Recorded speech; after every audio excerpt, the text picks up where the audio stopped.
সাকিম আলী মাতবরের পরিবারের সদস্যদের নিয়েই এই গ্রাম। শরীয়তপুরের জাজিরা উপজেলার দূরের এই গ্রামে যেতে হয় পায়ে হেঁটে। খালি চোখে সাদামাটা জীবনযাপন, আর ২-১০টা দূরের গ্রামের মতোই। তবে ভেতরে ভেতরে বদলে গেছে অনেক কিছু।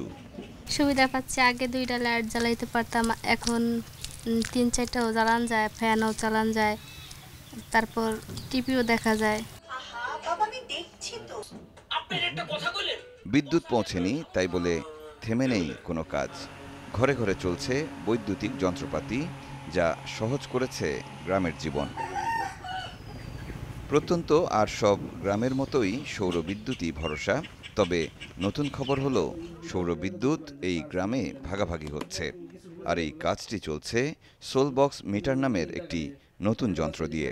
যদি আপনি বাই মোড়ে দিয়ে রাখেন শুধু কিনতে পারবেন, আর যদি সেল মোড়ে দেন তাহলে আপনি শুধু বিক্রি করতে পারবেন। এখানে মুড দেওয়া আছে, এখানে আছে আপনি অটোমেটিক মুড। অটো মুডে আপনি ইচ্ছা করলে কিনতে পারবেন, বিক্রি করতে পারবেন, এটা অটোমেটিক চলতে থাকবে।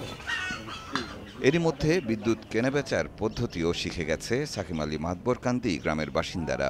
এক বাড়ির অব্যবহৃত সৌরবিদ্যুৎ অন্য বাড়িতে অনায়াসে ব্যবহার হচ্ছে।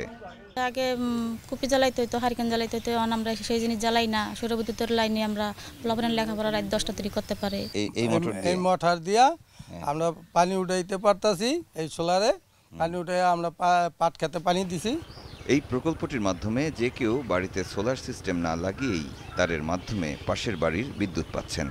বিষয় তুলে এইটাই যে এই চার্জটা তার বেটাতে যে চার্জ অতিরিক্ত থাকবে, তার ব্যবহার অতিরিক্ত চার্জটা যে থাকবে, সেটা হচ্ছে পাশের ঘরে বিক্রি করতে পারবে। মিটারে আইএসডি কার্ড আছে, ওই কার্ডটা মূলত মোবাইলে ঢুকাইয়া, যেরকম মোবাইলে আমরা রিচার্জ করি ওইরকম মিটার রিচার্জ করবে। সারা বিশ্বে এটি অনন্য দৃষ্টান্ত। স্বীকৃতি হিসেবে মিলেছে জাতিসংঘের মোমেন্টাম ফর চেঞ্জ অ্যাওয়ার্ড।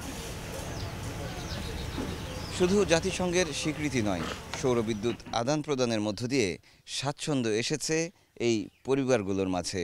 এখন এই ধারণাটিকে ছড়িয়ে দিতে হবে দেশের প্রত্যন্ত এলাকায়, যেখানে এখনও পৌঁছেনি বিদ্যুৎ। মহসিনুল হাকিম, যমুনা নিউজ, শরীয়তপুর।